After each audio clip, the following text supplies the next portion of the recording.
ایک دفعہ پھر پروگرام میں خوش آمدید، اور ہم حاضر ہوئے ہیں علم اور کتاب سے رغبت اور وارفتگی رکھنے والوں کے لیے علم اور کتاب کے سیگمنٹ کے ساتھ، اور علامہ صاحب کی جانب بڑھتا ہوں۔ علامہ صاحب، آج ہم کس کتاب پر گفتگو کریں گے؟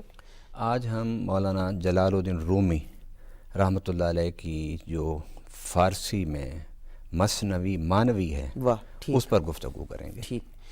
اور فارسی میں 4 بڑی کتابیں مشہور ہوئیں، ان میں سب سے زیادہ شہرت پانے والی کتاب مولانا روم کی مثنوی ہے۔ واہ، ٹھیک۔ اور مولانا روم اور مثنوی پر جب ہم بات کریں گے تو کچھ بڑے اہم پہلوؤں پر بھی ہم بات کریں گے، بالکل ٹھیک۔ کیونکہ اس میں علم اور کتاب، آج سے پیچھے چلے جائیں جب سے انسان اول ہے تو اس کے لیے علم کا جو ذریعہ تھا وہ کتاب تھی۔ بالکل ٹھیک۔ تو کتاب کی اہمیت سے ہم انکار نہیں کر سکتے، اور جو قوم اور جو فرد اور جو خاندان کتاب کو اپنا دوست بنا لیتا ہے وہ عزت، عظمت اور شرف کی منزلوں پر اللہ اس کو سرفراز فرما دیتا ہے۔ آپ دیکھیے، بس میں ایک حدیث پڑھ کے ترجمہ کر کے پھر اپنے اس بات پر آتا ہوں کہ نبی پاک صلی اللہ علیہ وسلم نے فرمایا کہ فضل العالم علی العابد کفضلی علی ادناکم، کہ عالم کی فضیلت اس شخص پر جو عبادت گزار ہے ایسے ہے جس طرح میں تم میں سے کسی ادنا پر فضیلت رکھتا ہوں۔ واہ، سبحان اللہ۔ اور اسی طرح نبی صلی اللہ علیہ وسلم کا فرمان ہے کہ عالم رات کو لمحات میں علم کا درس دے اور سو جائے، اور عابد ساری رات عبادت کرتا رہے، تو فرمایا کہ اس عالم کی نیند اس عابد کی عبادت اور شب بیداری سے زیادہ بہتر ہے۔ اچھا، واہ۔ میں اپنے ناظرین اور سامعین سے یہ گزارش کروں گا کہ اللہ تعالیٰ نے آپ کو 24 گھنٹے دیے ہوئے ہیں، اس کو تقسیم کیجئے۔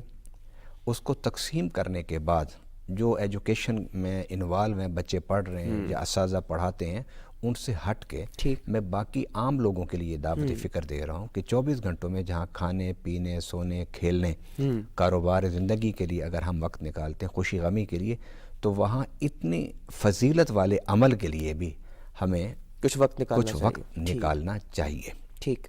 دوسری بات کہ نبی پاک صلی اللہ علیہ وسلم کا ارشاد کرام ان الحکمت ضالۃ المومن فحیث وجدها فہو احق بہا، کہ سب سے زیادہ تڑپ اور لگن جو ہے علم کی وہ ہمیں ہونی چاہیے، اور فرمایا کہ مومن کی گم شدہ چیز ہے حکمت و دانائی۔ واہ، ٹھیک۔ اب ہم آتے ہیں کتاب کی طرف۔ میں نے اس کتاب کا انتخاب اس لیے کیا آج کے اس موضوع کے لیے کہ اگر انسان اپنے آپ کو نہیں سمجھے گا تو وہ دنیا میں آگے نہیں بڑھ سکتا۔ ٹھیک۔ کسی نے انسان کو کہا کہ یہ مٹی کا پتلا ہے، اسے فزیکل باڈی تک بات کی۔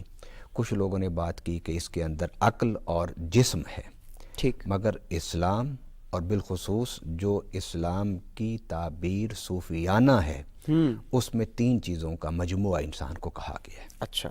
مثلا پہلی چیز تو جسم ہے، وہ تو نظر آ رہا ہے، بالکل ٹھیک۔ کہ اللہ تعالیٰ نے مٹی سے بنایا۔ ٹھیک۔ دوسرے نمبر پر فرمایا کہ عقل ہم نے تمہیں دیا ہے۔ تیسرے نمبر پر فرمایا کہ ہم نے فَإِذَا سَوَّيْتُهُ وَنَفَخْتُ فِيهِ مِن رُوحِي، کہ ہم نے تمہیں بنانے سنوارنے کے بعد تمہارے اندر اپنی روح رکھ دی۔ واہ، ٹھیک ہو گیا۔ جب آپ ان تینوں چیزوں کو پیرالل لے کے چلیں گے تو آپ کی شخصیت اور پرسنالٹی جو ہے وہ مکمل ہوگی۔ اگر ایک آدمی صرف اپنی ایکسرسائز کرے، کھانے پینے میں مصروف رہے تو وہ عقلی طور پر کمزور رہ جاتا ہے، روحانی طور پر کمزور رہ جاتا ہے، تو اس کی حرکات و تصرف جو ہے نا وہ ایسی ہوتی ہیں جو ایک مکمل انسان کے نہیں ہوتی۔ بالکل ٹھیک۔ ہم مثال دیتے ہیں ترقی یافتہ ممالک کی، وہاں کیا ہے، وہاں جسم اور عقل بڑا پروان چڑھ گیا۔ جسم اتنا ان کا صحت مند کہ 80 سال تک ان کی عمریں ہیں، اور 80 سال میں بھی وہ صحت مند نظر آتے ہیں، اس لیے کہ انہوں نے اس فزیکل باڈی کو سمجھا اور اس کی ضرورتوں کو پورا کیا۔ اور عقل اتنا استعمال کیا ان لوگوں نے کہ وہ مریخ، چاند تک پہنچ گئے، اور سورج کو انہوں نے کنٹرول کر کے اس سے سولر کا نظام انہوں نے ہمیں دے دیا، اور فضا کو کنٹرول کر کے انہوں نے ہمیں مواصلات کا نظام دے دیا۔ یہ عقل کی پرواز ہے۔ مگر میں نے وہاں پر خودکشیاں بھی دیکھی ہیں۔ وہ خودکشیاں کیوں ہیں کہ انہوں نے جسم اور عقل کو انسان سمجھا، جبکہ ان کو اس جسم اور عقل کے درمیان ایک جو روح ہے اس کے تصور سے وہ آری رہے، جس کی وجہ سے وہاں پر ان کے ہاں کوئی دنیا سے جانے کے بعد، دنیا کی زندگی گزارنے کے بعد ان کے پاس کوئی ہوپ نہیں ہے، کوئی ان کے پاس امید نہیں ہے، کوئی جنت اور دوزخ کا کوئی تصور نہیں ہے۔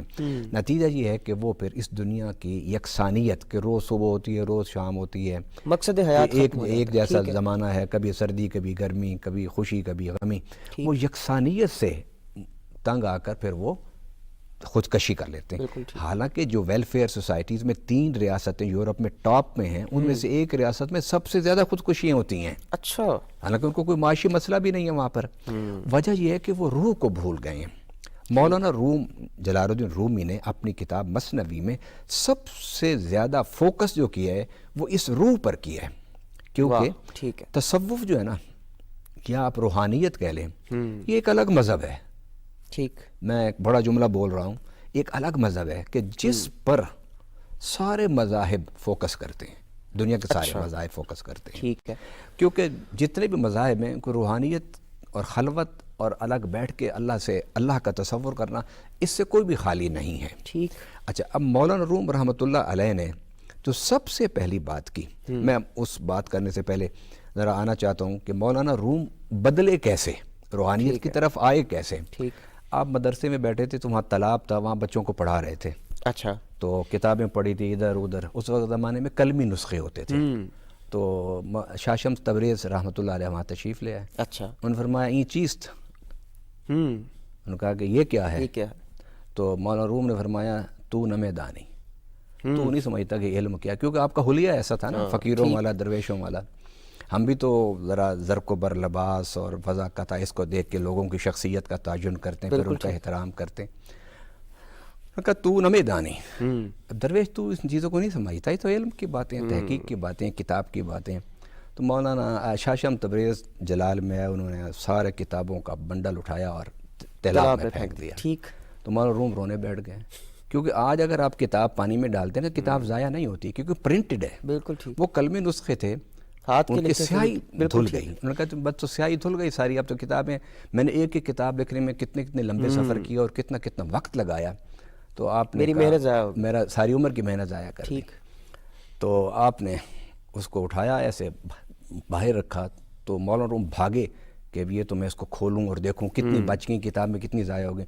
تو اس پورے بنڈل میں ایک پانی کا قطرہ نہیں تھا۔ اللہ، اچھا، تو مولانا روم نے کہا یہ چیز، انہوں نے کہا تو نمے دانی، اچھا، ٹھیک، تو اسے نہیں جانتا، لیکن جو تو کہہ رہا ہے نا وہ میں جانتا ہوں، لیکن تو میرے حلیے سے سمجھا کہ درویش اور فقیر آدمی ہے۔ تو اس مقام پر مولانا روم نے فرمایا مولوی ہرگز نہ شد مولا روم تا غلام شمس تبریز نہ شد۔ علم حاصل کرنے کے بعد کسی شمس تبریز کی غلامی میں جانا، غلامی سے مراد صحبت میں جانا، ان کے پاس بیٹھنا، یہ بہت ضروری ہوتا ہے۔ اور میں کیونکہ مکالمے کا بھی ہم لوگ کام کرتے ہیں بین المذاہب، تو مکالمے کے لیے سب سے بہترین جو فکر اور سوچ ہے وہ تصوف کی سوچ ہے، اچھا، وہ روحانیت کی سوچ ہے۔ کہتے ہیں کہ جب مولانا جلال الدین رومی رحمۃ اللہ علیہ کا انتقال ہوا تو مسجد کے اندر جو تھے لوگ مسلمان رو رہے تھے بیٹھ کے افسوس میں، تو مسجد سے باہر جو غیر مسلم تھے وہ دیواروں کو ٹکرے مار رہے تھے، رو رہے تھے۔ تو ان کا کہ اندر جو رو رہے ہیں وہ تو مسلمان ہیں، ان کے مرید اور ان کے متعلقین ہیں، آپ لوگ کیوں رو رہے ہو؟ انہوں نے فرمایا کہ ہم بھی مولانا کا درس سنتے تھے، اور درس اس انداز سے مولانا دیتے تھے کہ ہمیں ایسے لگتا تھا کہ ہماری ہی کتاب سے درس دے رہے ہیں۔ سبحان اللہ، واہ، الہامی جتنی بھی کتابیں ہیں ان میں مشترکات بہت زیادہ ہیں۔ اچھا، مولانا روم رحمۃ اللہ علیہ نے یہ کی۔ اب جو کتاب رومی نے لکھی، اور میں ایک بات یہاں کیونکہ ہم پاکستان میں یہ بات کر رہے ہیں، اقبال جو تھے قلندر لاہوری جن کو ہم کہتے ہیں، وہ اپنے آپ کو پیر رومی اور مرید ان کا کہتے تھے۔ بالکل ٹھیک ہے، بالکل، اور مرید تھے اقبال ان کے، اور ان کے عقیدت تھے، اور وہ کہتے ہیں جتنا علم، فکر، فلسفہ، یہ بھی کہا اقبال نے، وہ جو میں نے سیکھا ہے، اور یعنی سیکھنے سے مراد کہ جو مجھے منزل تک پہنچایا جس علم، فکر، فلسفے نے، وہ میں نے مولانا روم سے خریدا، سیکھا۔ اب ان کی کتاب کا صرف میں پہلا جو پوری کتاب اس پہلے چند اشعار پر گھومتی ہے، آپ فرماتے ہیں کہ بانسری جب کسی نے بجائی، اس میں پھونک ماری تو سننے والے رونے لگ گئے، اور خود اس کی آواز میں اتنا درد تھا، میں نے کہا کہ اس کو رکھ دو، میں شام کو بجاؤں گا۔ جب شام کو بجایا تو پھر اس میں رونے کی آواز، ان کا چلو رکھ دو، دوپہر کو، صبح کو، رات کو، دن کو، انہوں نے پھر رکھ دیں کہ چلو اب موسم گرم ہے تو ٹھنڈے موسم میں، تو ٹھنڈے موسم میں بھی اس میں فراق اور جدائی کی رونے کی آوازیں تھیں۔ آخر انہوں نے بانسری کو سامنے رکھ کے کہا یہ تو بتا تو جب بھی میں نے تجھے اٹھا کے منہ سے لگایا اور تجھ میں پھونک ماری تو دوسری طرف سے آواز جدائی رونے کی آئی، تو روتی کیوں ہے؟ یہ آپ فرماتے ہیں کہ پھر مجھے بانسری نے جواب دیا، جب سے تو نے مجھے میرے اصل سے جدا کیا ہے، میں اپنے اصل سے جدائی اور فراق کے غم میں روتی ہوں۔ اس پر مولانا روم فرماتے ہیں کہ اے بندہ مومن، اے بندہ رحمان، اے اللہ کے بندے، اے انسان، تو نے کبھی سوچا کہ تو کہاں سے جدا ہو کے آیا ہے؟ اور مولانا روم نے محبت و عشق کے فلسفے کو اجاگر کیا، اور آپ نے اس حقیقت کو پوری اپنی کتاب میں، یہ آپ کا نقطہ مرکز ہے مثنوی شریف کا۔ اچھا، مثنوی شریف کا یہ نقطہ مرکزی ہے کہ آپ نے فرمایا کہ انسان تو یہ سوچنا چاہیے کہ تو عالم ارواح سے آیا ہے، یہ دنیا کا تیرا قیام جو ہے بڑا تھوڑا ہے۔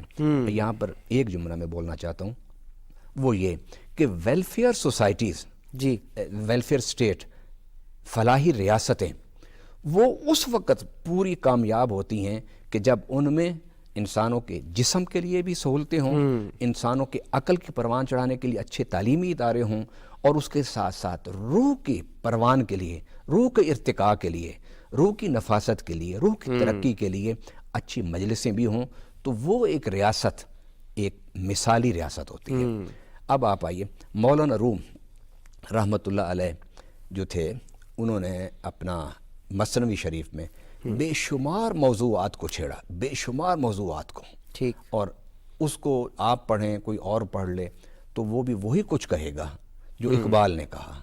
انہوں نے کہا تھا کہ اگر تم قرآن فارسی زبان میں پڑھنا چاہتے ہو تو مولانا روم کی مثنوی مانوی پڑھ لو۔ واہ سبحان اللہ، ٹھیک، یہ مولانا روم رحمۃ اللہ علیہ کے بارے میں انہوں نے لکھا۔ اور میں اس مقام پر، کیونکہ ہم لوگوں تک ایک فکر پہنچانا چاہتے ہیں، ایک سوچ پہنچانا چاہتے ہیں، تو تصوف کے حوالے سے آج کے اس دور میں اور روحانیت کے لبادے میں آج کے اس دور میں اگر کہیں کسی شخصیت میں کوئی غلطی ہے تو اس غلطی کو اب تصوف کے سر پر مت تھوپیں۔ ٹھیک، تصوف صرف، میں نے جو مطالعہ کیا ہے مولانا روم کی کتاب سے، تصوف صرف دو چیزوں کو انہوں نے بیان کیا ہے۔ کہتے ہیں کہ تصوف کا معنی یہ ہے کہ ہر وقت اللہ کی سوچ میں رہنا، اور تصوف یہ ہے کہ ہر وقت مخلوق کی خدمت میں رہنا۔ ٹھیک ہو، اور کیا یہی نبی پاک صلی اللہ علیہ وسلم نے نہیں فرمایا تھا؟ کسی نے پوچھا کہ آپ کا اخلاق حسنہ کیا ہے، تو آپ نے فرمایا کہ ایک ہاتھ خدا کے ہاتھ میں اور دوسرا ہاتھ مخلوق کے ہاتھ میں۔ اور اسی طریقے سے کہ تصوف کے بارے میں اپنا وہ حضرت عمر فاروق رضی اللہ عنہ آخری جملہ اس کی واضح کرنے کے لیے، تاکہ ہم سیرت سے، قرآن سے اور صحابہ کے دور سے بھی لے لیں۔ آپ سے کسی نے پوچھا کہ آپ کیا ہیں؟ آپ فرمایا میں رات کا راہب ہوں، اچھا، اور دن کا مجاہد ہوں۔ اللہ، رات کا راہب کا مطلب یہ ہے کہ رات کو جب میں بیٹھتا ہوں تو اللہ میں گم ہو جاتا ہوں، اس کے خیالات میں گم ہو جاتا ہوں، اسی کی میڈیٹیشن میں گم ہو جاتا ہوں، اسی کے مراقبے میں رہتا ہوں۔ جب صبح اٹھتے ہیں تو میں دن کا مجاہد ہوں۔ دن کے مجاہد سے یہ نہیں مطلب کہ آپ صبح اٹھ کے تلوار اٹھا لیں، آپ اپنی جد و جہد کو اتنی مثبت اور پازیٹیو سمت میں لے کر جائیں کہ معاشرے میں اچھائی، بھلائی، اخلاق، پیار، علم، یہ چیزیں اجاگر ہونا شروع۔ واہ سبحان اللہ۔